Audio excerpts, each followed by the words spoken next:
माशाल्लाह भतीजे, ईद की बड़ी जोर शोर से तैयारी चल रही है। बड़ा खूबसूरत जानवर लिया हुआ है। जी चाचा, बड़े जोर शोर से तैयारी चल रही है। अल्लाह पाक ने फुर्सत दी और हम कर रहे हैं। वैसे आपको क्या पता इन बातों का? खैरियत, कैसे आना हुआ आपका? बेटा ऐसे तो ना बोलो, मैं भी मुसलमान हूँ, मुझे पता है कुर्बानी का। अल्लाह पाक जब फुर्सत देगा तो मैं भी कर लूंगा कुर्बानी। चाचा, वैसे जब से बड़ा हुआ हूँ यही सुन रहा हूँ, फुर्सत फुर्सत। खैर, कैसे आना हुआ? वो बेटा, मुझे कुछ पैसे चाहिए थे, ईद के बाद वापस कर दूंगा। और लगता है आपको शौक चढ़ गया है कुर्बानी का। और चाचा जी, उधार के पैसों से कोई कुर्बानी वुर्बानी नहीं होती। अगर आपको 100-200 रुपए चाहिए तो मैं दे देता हूँ, मिठाई खा लेना। बड़े अफसोस की बात है बेटा, अगर मेरा भाई जिंदा होता ना, मुझे ये बातें सुनने को ना मिलती। और चाचा जी, ये अपनी इमोशनल ड्रामेबाजी बंद करें। मेरे पास कोई पैसे नहीं है आपको देने के लिए। सेठ साहब, वो जानवर के बादाम खत्म हो गए हैं, क्या करना है अब? क्या मतलब क्या करना है? ये लो पैसे और ले आओ और इनको बादाम खिलाओ, पता चलना चाहिए कुर्बानी का जानवर है। जी ठीक हो गया सेठ साहब। चाचा जी, अभी तक आप यही ठहरे हैं, वो सामने रास्ता है, अब जाएं।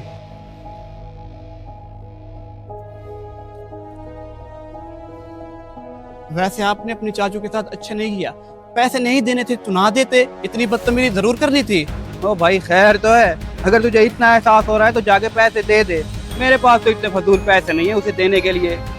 आपसे तो बात करना ही फजूल है।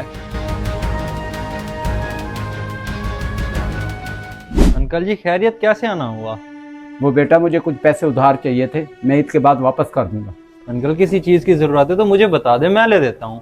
ऐसे पैसे मांग के शर्मिंदा तो ना करें मुझे। नहीं बेटा, अल्लाह पाक आपको बहुत दे। मुझे सिर्फ 6,000 रुपये चाहिए थे, मैं ईद के फौरन बाद आपको वापस कर दूंगा। ये ले अंकल जी, आप बेफिक्र हो जाएं। जैसे आपको इजी लगे आप मुझे वापस कर देना। और हाँ, मेरे लायक कोई हुक्म हो तो ज़रूर बताना। बेटा, तुम्हारी बड़ी मेहरबानी। अल्लाह पाक तुम्हें हमेशा खुश रखे और किसी का मुताज ना करे। आमीन अंकल जी, आमीन।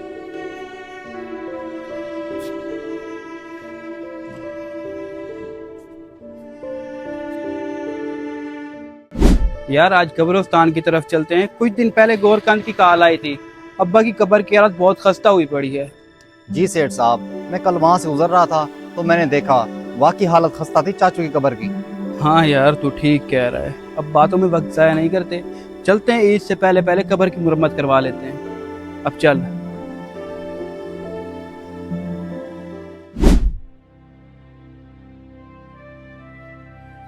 चाचू, लगता है आप फातिहा पढ़ने आए हैं।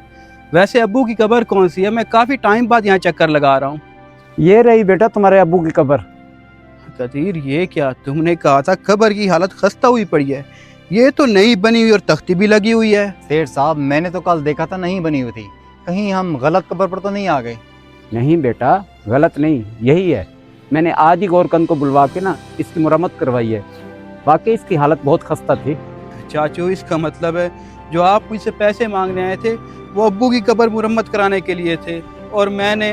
बेटा कोई बात नहीं, ये तो मेरा भाई है, मेरा फर्ज है। बाकी जो तुमने कहा था ना, मुझे बहुत बुरा लगा, लेकिन मैंने तुम्हें माफ़ किया। चाचू जी, आज मैं अपनी नज़रों में गिर गया हूँ। मैंने आपके साथ बहुत बदतमीजी की। आप गरीब हो के इतना एहसास वाले, और एक मैं पैसा होने के बावजूद भी बेहिस। बेटा ऐसी कोई बात नहीं, तुम्हें एहसास हो गया, मेरे लिए यही काफ़ी है। तू मेरा अपना खून है, कोई पराया नहीं। बच्चों से गलतियाँ हो जाती हैं। चाचू जी, मैं वादा करता हूँ आज के बाद किसी चीज़ का गरूर नहीं करूँगा। आपने मेरी आंखें खोल दी हैं। अब सब मिलके अब्बा जी के लिए फातिहा पढ़ लेते हैं।